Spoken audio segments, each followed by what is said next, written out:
Olá, gente. Eu sou o pastor Lauro Rossini Otonicar, sou membro da Ordem dos Pastores Batistas do Brasil. Minha formação acadêmica conta com bacharelado em teologia e mestrado em educação cristã. Digo isso para dar sentido ao afirmar que os temas sociais, políticos e religiosos que trato são do ponto de vista de uma ética cristã. O tema que eu vou discorrer é Deus e três funções de sua palavra. A Epístola aos Hebreus, no capítulo 4, descreve que a palavra de Deus é viva e eficaz e mais cortante do que qualquer espada de dois gumes e penetra até ao ponto de dividir alma e espírito, juntas e medulas, e é apta para discernir os pensamentos e os propósitos do coração. E não há criatura que não seja manifesta na sua presença. Ao contrário, todas as coisas estão descobertas e patentes aos olhos daquele a quem temos de prestar contas. Todos que se põem contra Deus e sua palavra o fazem principalmente por ignorar o sentido maior da vida e pelo desconhecimento das consequências que terão caso não se arrependam em tempo. No entanto, a Bíblia registra que Deus não faz acepção de pessoas, não tem prazer na morte do ímpio. Deus é longânimo, santo, justo, rico em perdoar e deseja que todos os homens sejam salvos e cheguem ao pleno conhecimento da verdade. Pela leitura das Escrituras Sagradas é fácil entender que todos os males que há no mundo, as agressões, crimes e atentados contra o próximo, e também as afrontas, blasfêmias e descasos para com Deus e sua palavra acontecem por conta do pecado do ser humano. Mesmo assim, Mateus registra no capítulo 5 de seu evangelho que Deus faz nascer o seu sol sobre maus e bons e vira as chuvas sobre justos e injustos. As bênçãos divinas por meio da natureza são para todos, mas as bênçãos espirituais são para os que as querem e as buscam.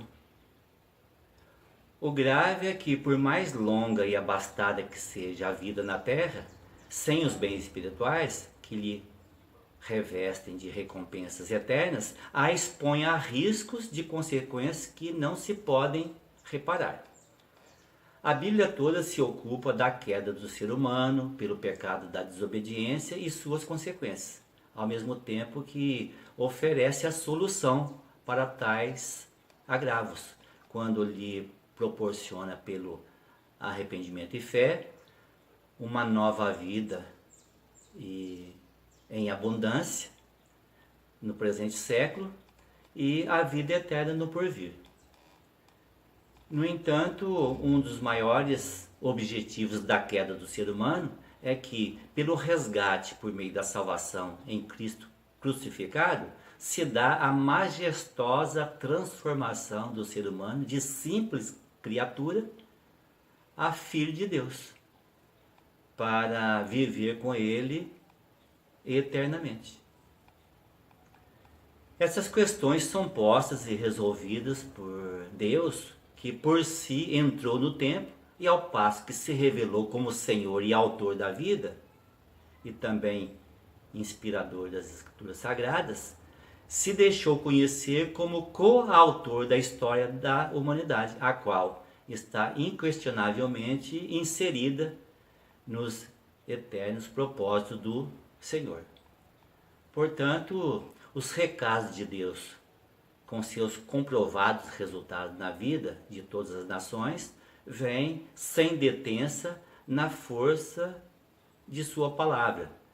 Por exemplo, Isaías registra no capítulo 55 de seu livro o que Deus disse: assim como descem a chuva e a neve dos céus e para lá não tornam, sem que primeiro reguem a terra e a fecundem e a façam brotar para dar semente ao semeador e pão ao que come, assim será a palavra que sair da minha boca. Não voltará para mim vazia, mas fará o que me apraz e prosperará naquilo para que a designei.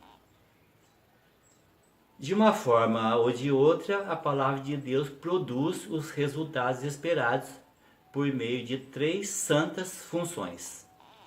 A primeira função é a de chamar ao arrependimento todos que pretendem obter a salvação, conforme descreve, por exemplo, Lucas no capítulo 24 do seu Evangelho, as palavras de Jesus que disse: são estas as palavras que eu vos falei, estando ainda convosco. Importa se cumprisse tudo o que de mim está escrito na lei de Moisés, nos profetas e nos salmos.